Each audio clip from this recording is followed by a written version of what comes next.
Bonjour tout le monde, bienvenue sur Actu MMA. Alors, Benoît Saint-Denis, dans son dernier combat contre Thiago Moïse, il a réalisé une performance XXL. Il a remporté son combat par TKO au second round à l'UFC Paris. Et maintenant, avec Mehdi, on va se demander c'est quoi la suite un peu pour BSD. Quel adversaire il va pouvoir affronter maintenant qu'il est aux portes du top 15. On discute de tout ça, c'est parti.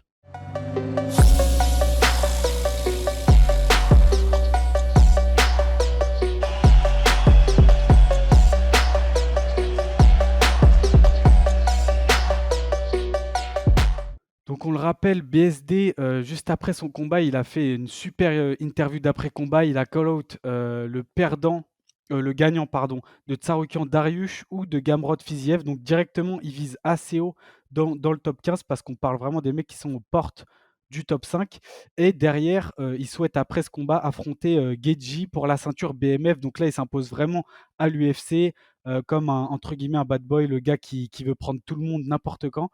Donc je trouve que c'est un plutôt bon move de sa part. Toi, je sais pas ce que tu en penses. Est-ce que tu penses que ce qu'il a un petit peu réclamé, c'est atteignable, pour BSD?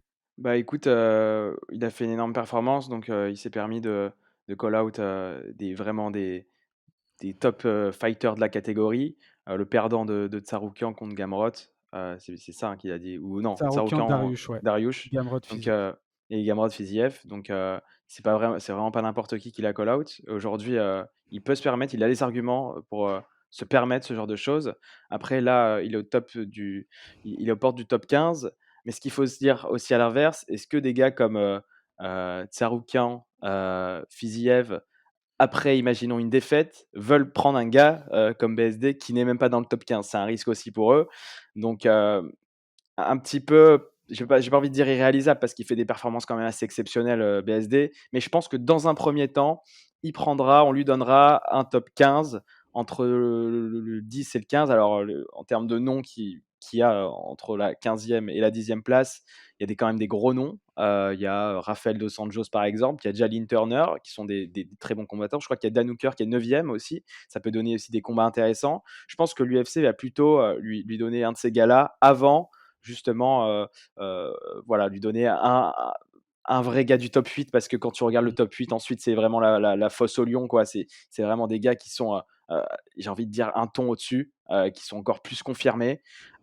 Mais de ce qu'on a vu de Benoît Saint-Denis aujourd'hui, dès ses derniers combats, ses finishes, son caractère, sa mentalité, tout ce qu'il a pu dégager en fait depuis qu'il combat et depuis qu'il performe, c'est vraiment, voilà, un combattant du top 15, demain, je pense qu'il peut faire aussi une boucherie comme il l'a fait et ensuite l'UFC pourra, à la table dire, «Ah bah, voilà, maintenant on va lui donner un tel, un tel, un tel» et là ça va devenir de plus en plus sérieux. Mais en tout cas, c'est de très, très bon augure pour BSD. Je sais pas ce que tu en penses toi, Lorenzo, mais en tout cas, c'est vraiment excitant. Ouais, c'est clair, c'est vrai que là, il s'est vraiment imposé comme, bah, déjà avec ses performances, parce qu'il y a pas que celles à l'UFC Paris, c'est depuis son arrivée à l'UFC. On se rappelle contre Dos Santos, c'est bien Dos Santos C'est, son nom? Zaleski dos Zaleski Dos Santos, oui, Santos, c'est ça, c'est bien que ça. présumé dopé par la suite. Exactement et donc il arrive KTO dessus, il fait une énorme guerre. Derrière, il se rattrape chez les lightweight, tu fais une grosse perf et ensuite c'est que des guerres,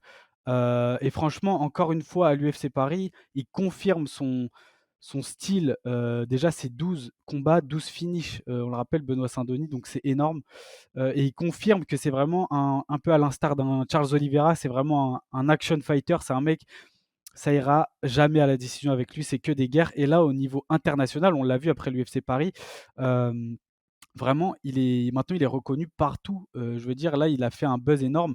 Il y a des mecs, des vraiment des pionniers à l'UFC en ce moment, des grosses têtes qui ont relevé sa performance. On pense à Charles Oliveira justement qui a fait un tweet sur son combat. Il y a également Gilbert Burns donc classé chez les welterweight qui a répondu en fait sur Twitter en disant que BSD avait le potentiel d'être champion, à l'UFC chez les lightweight et moi ça ne m'étonne pas parce que c'est vrai que quand on voit, la manière dont il roule sur ses adversaires, même si son style fait qu'il prend des coups, qu'il prend des risques, c'est quand même impressionnant ce qu'il arrive à faire à des mecs comme Thiago Moïse qui, on le rappelle, c'est vraiment un mec installé à l'UFC, c'est pas n'importe qui. Il a fait des grosses guerres, même contre Islam Makhachev, l'actuel champion. Quand on voit ce qu'il lui fait, même s'il y a pas de mathématiques en MMA, même Makhachev n'a pas réussi à faire ça. À Moïse, Benoît Saint-Denis lui a roulé dessus. Il s'est pris des coups, comme je le dis, mais c'est le risque. un peu de ce style. Même on a vu à l'entre-round son coach, Daniel Warin qui essayait d'un peu calmer le jeu, calmer la bête parce que là il était, en roue libre, mais finalement ça a payé, tu vois? Derrière, il fait un call out super bien placé et franchement il a placé tous ses pions là où il le fallait. Et je reviens juste sur ce que j'ai dit au début du podcast, c'est pas le gagnant comme j'ai dit, mais comme toi tu l'as dit, c'est le perdant de Dariush, Tsarukyan et Gamrot Fiziev, parce que c'est vrai que le gagnant, ça aurait été un peu trop ambitieux. Mais il a raison d'un côté d'être ambitieux, même si clairement il y a peu de chances quand même que l'UFC lui donne un de ces gars-là. C'est ambitieux parce qu'il faut, à mon avis, toujours viser plus haut que ce qu'on veut vraiment. C'est comme ça qu'on peut, bah, bien négocier derrière, quoi. Et comme tu dis, je suis totalement d'accord avec ce que tu dis. Excuse-moi, je finis, mon monologue, mais c'est vrai qu'avant ces gars-là, je pense que l'UFC vont lui donner un mec qui est classé un petit peu en dessous. Donc, Dan Hooker, ce serait vraiment ouf parce que ça a un nom à l'UFC. On se rappelle que Michael Chandler a obtenu son title shot, en 2021 en battant Dan Hooker. C'est pas n'importe qui, c'est un mec qui est reconnu dans le monde entier encore une fois. Numéro 9, donc c'est vraiment là, il se rapprocherait vraiment du top 5. Donc pour moi, ce serait ouf qu'il puisse, obtenir un combat face à Dan Hooker. Je sais pas ce que tu en penses, Bah, ouais, ce serait énorme. Tu as vraiment bien résumé, tu as touché tu as pointé du doigt des points assez importants, hein, assez intéressants. C'est qu'aujourd'hui, il a vraiment les arguments, pour réclamer ce genre de nom. Alors, il a réclamé des gars qui sont dans le top 8, mais si demain l'UFC, en voilà, veut lui donner quelqu'un, ils lui donneront sans souci un gars, comme tu dis, que des gars excitants, parce que Benoît Saint-Denis, c'est un mec qui a fait le show, et c'est un mec qui, quand on sait que quand il va combattre, on sait que ça va se finir, on sait qu'il va avoir du spectacle, une guerre, un finish, et que, ça va pas être un combat entre guillemets «ennuyeux», et le fait qu'il fasse de ce genre de combat, bah, ça va encourager l'UFC justement à lui donner des noms, excitants. Alors Dan Hooker peut-être dans un premier temps ce serait incroyable, mais derrière aussi, s'il arrive à passer ce challenge, des gars, tout aussi excitants, Michael Chandler, Justin Gaethje pourquoi pas, tu vois? Et après il a une «autoroute ouverte» entre guillemets, et ça c'est vraiment intéressant. Et pour revenir sur sa stratégie de call out, voilà, il a très bien, très, très bien call out, à la fin de son combat. Il a dit, il a dit des choses, qui sont à la fois réalisables voilà, dans l'année qui va arriver, tu vois? S'il prend un gars du top 15, qui le bat dans les mois qui viennent, il pourra ensuite prétendre sans problème, mais vraiment sans aucun souci, à un vrai gars du top 8 des lightweight, et ça, ce sera très, très, très intéressant. Et même sur la résonance internationale, ce que tu disais, c'est que maintenant il est reconnu internationalement. Tu parlais de Gilbert Burns tout à l'heure, Charles Oliveira, c'est des Brésiliens qui aujourd'hui le suivent. Et par exemple, Gilbert Burns, je reprends l'exemple que tu as pris, avant son combat contre Ismaël Bonfim, avant le combat, BSD contre Bonfim, Gilbert Burns disait, «Les frères Bonfim, c'est l'avenir du Brésil». Et quand il a dû voir que, Ismaël Bonfim s'est fait finir au premier round face à Benoît Saint-Denis, il a dû se dire: «Attends, attends, qui c'est celui-là?» Et là, Mmh. encore un autre Brésilien, il a battu Thiago Moises, et là, je pense que, à ce niveau-là, d'un point de vue international, il a vraiment pris de l'ampleur, une envergure assez importante qui peut lui permettre aujourd'hui de réclamer, en tout cas des choses assez intéressantes, et c'est vraiment incroyable parce qu'un gars comme BSD, tu sais qu'il va te régaler à tous les combats et tu sais qu'il peut aller très loin. Aujourd'hui, quand BSD a son dernier combat en juillet disait, quand il avait battu Bonfim, il disait, «Allez Cyril, allez, Manon, dépêchez-vous de prendre la ceinture, sinon c'est moi qui va peut-être la passer devant». Mmh. Aujourd'hui, je ne sais pas si on en est là parce que quand même, voilà, Manon est très proche du title shot, Cyril gagne, peut-être qu'il n'en est pas très loin non plus, mais ça peut, pourquoi pas, arriver du côté de BSD. Alors pas dans l'immédiat, mais en tout cas, il a ça en tête ce gars. Je sais Mmh. il pense qu'à ça, et c'est son objectif en fait. C'est Et ça. et c'est fou. Clairement, il est vraiment, on le voit, il est en mission et pour l'instant, il fait un parcours sans faute, à part cette première défaite à l'UFC, mais c'est une défaite qui, je le rappelle, une guerre, et ça l'a fait remarquer par tout le monde, tu vois? Même par l'UFC, ils ont dû se dire: «Mais ce mec-là, je sais pas ce qu'il a dans les tripes, mais c'est incroyable», et derrière, il confirme ça. Et c'est vrai que oui, et même à l'international, on voit qu'il a la vision de vraiment parler à tout le monde. Il parle en anglais, il fait l'effort, il fait des bonnes «prestations» entre guillemets au micro, donc il a tout compris. Et moi, je me dis aussi d'un côté, est-ce que les mecs, qui sont dans le top, qu'est-ce qu'ils ont à gagner d'affronter un mec comme ça, quoi? Ils voient Bah, un rien mec, du tout. c'est l'enfer sur terre, et il est classé derrière eux. Donc moi, c'est plus pour ça que j'ai un peu peur. Je me dis: «Est-ce que des mecs, bah, Tsarukyan, Dariush, Gamrot et cetera, qu'est-ce qu'ils ont à gagner en acceptant un combat contre BSD, je sais pas trop, tu vois? Donc c'est pour ça aussi que je pense que c'est pas, ces mecs-là qu'il aura d pour son prochain combat. Après il y a d'autres gros clients qu'il pourrait prendre. Il y a Moïcano, tu les as cités tout à l'heure, Jalin Turner, Jane pardon, Turner, ouais. aussi, qui pourrait vraiment être intéressant. Rafael dos Anjos qui est aussi un gros nom de l'UFC et le battre, ça veut aussi dire quelque chose. Donc il y a plein de mecs et encore une fois, potentiellement, encore un Brésilien. Je sais pas ce qu'il a, BSD, il attire vraiment les Brésiliens. C'est terrible, il est en train de tous les éclater. Même dans le beaucoup plus loin dans le classement, il y a Charles Oliveira aussi qui pourrait être une guerre nucléaire. Donc non, franchement, il y a que du beau monde pour BSD et des beaux combats, potentiels, franchement, c'est incroyable et je pense que l'UFC, quand ils voient la manière dont combat BSD, ils se disent: «Ce mec-là, ça peut faire des combats de l'année à tout moment», tu vois? Et quand on voit aussi, tu les as mentionnés tout à l'heure, mais dans la catégorie des lightweight, il y a des mecs qui sont prêts pour la guerre. Justin Gaethje, Dustin Poirier, Charles Oliveira, Michael Chandler, tu rien que ces Mmh, noms, c'est incroyable, ça donne l'eau à la bouche de se dire ça. Donc en exceptionnel. tout cas, hâte de voir la suite pour BSD. J'espère qu'il aura, de toute façon, c'est sûr, il y aura un mec qui sera au-dessus de lui au classement pour son prochain combat. J'espère que ce sera un gros nom, histoire de vraiment confirmer ça et derrière, s'attaquer, comme tu le disais tout à l'heure, vraiment au top 8 des lightweight, quoi. Bah, ouais, non, mais c'est ça l'idée et puis, l'UFC n'aura pas de mal, je pense. Alors à voir les s'il y a des combattants qui peuvent refuser, des combattants mieux classés que lui qui peuvent refuser, mais l'UFC en tout cas fera le nécessaire pour lui donner, ce qu'il a envie, en tout cas ce qui va le faire avancer.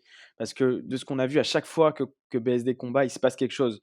Comme tu le rappelais tout à l'heure, son premier combat à l'UFC, un gars qui a 10 kilos de plus que lui dans une catégorie qui est pas la sienne.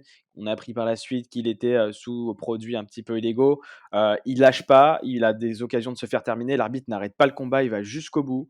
C'est exceptionnel. Il revient, ensuite, c'était juste avant, l'année dernière, juste avant, l'été 2022, il fait une performance majuscule avec une finition, je sais plus, un finish sur, c'était un Allemand, je sais plus, Mmh. c'était incroyable. L'UFC Paris de l'année dernière, il régale. Là, cette année, contre Ismaël Bonfim, il est pas donné du tout favori et au final, il fait une masterclass premier round et là, l'UFC Paris, il se pète je crois, il s'est abîmé la jambe premier round. C'est ça, Il ouais. s'est fait bloquer un kick par Moses et il arrive à gagner le combat derrière, de manière incroyable. Et à chaque fois, il se passe un truc, il y a du spectacle et l'UFC n'aura aucun mal vraiment à lui donner des gars intéressants pour des combats exceptionnels. Et ça, c'est super excitant, comme tu le dis, Lorenzo. Et on va voir, on a hâte de voir ça, de suivre ça, quoi. Carrément, ouais. Puis c'est vrai, même la ceinture BMF, ça lui colle presque à la peau quand tu vois ce qu'il fait. C'est totalement le profil, à l'UFC, tu vois? Donc c'est hyper smart de sa part d'avoir, parlé de cette ceinture BMF parce que dans le futur, même si là, il est pas encore assez haut dans le classement pour, affronter un Justin Gaethje, mais en tout cas, c'est hyper intelligent parce que ça lui colle vraiment à la peau, cette ceinture. Donc hâte de voir la suite, hâte de voir son prochain combat et je pense que vraiment il va aller très loin. En tout cas, c'est un potentiel, futur champion de la catégorie là. C'est pas, fou d'affirmer ça, tu vois? Il est Non, vraiment c'est un vrai prospect. bah, c'est vraiment, ouais, un vrai gars qui peut monter, et qui voilà, v a ses comment dire? Il sait où il veut aller et il a une idée de comment il va y arriver et il sait quelles étapes il faut passer pour, arriver là où il a envie d'être. Je pense qu'il est assez intelligent et assez bien entouré aussi pour savoir ce qu'il faut faire, mais c'est très, très intelligent encore une fois, voilà, de rappeler le la cet appel au titre, Mmh. BMF, voilà, dans un futur, ce sera peut-être dans un ou 2 combats, c'est pas non plus, pour tout de suite non plus, mais c'est très intelligent parce que c'est un appel aussi à la violence, c'est un appel ça symbolise son personnage. Mmh. C'est un personnage, tu vois, qui a Ouais, peur de rien, il ira là où il combattra le gars qu'on lui mettra devant lui, tu vois? c'est ça. Et il a peur de rien et ça symbolise vraiment le personnage et son côté super violent et ça, C'est c'est ça. c'est assez, exceptionnel, C'est vrai, c'est le divertissement en personne, BSD. bien Bon, sûr. bah, je pense qu'on a fait un peu le tour sur la question, je sais pas si tu as des choses à rajouter? Je pense que c'est assez complet. Ouais, bah, on en a bien parlé, on a hâte de voir la suite aussi, voir quand ça va arriver. Alors je sais qu'il a été un peu touché, à la jambe à son dernier combat, il y a pas eu de fracture, rien de grave. Donc, il va peut-être revenir, peut-être un peu plus tôt que prévu, je sais pas quand, mais en tout cas, on est très, très excités, on a hâte de voir, contre qui il va combattre, prochainement et voir son ascension peut-être jusqu'au titre, qui sait? Exactement, Mehdi. Bon, bah, voilà les amis, c'est tout pour nous. Dites-nous aussi ce que vous pensez de cette ascension de BSD. Quel adversaire vous voyez pour son prochain combat? Et puis n'hésitez pas à liker, commenter, partager comme d'habitude pour nous donner un peu de force. Il y a beaucoup de contenu qui arrive sur la chaîne. Nous, on se dit, à bientôt pour un prochain podcast sur Actu MMA. C'était Mehdi et Lorenzo. Ciao! Salut.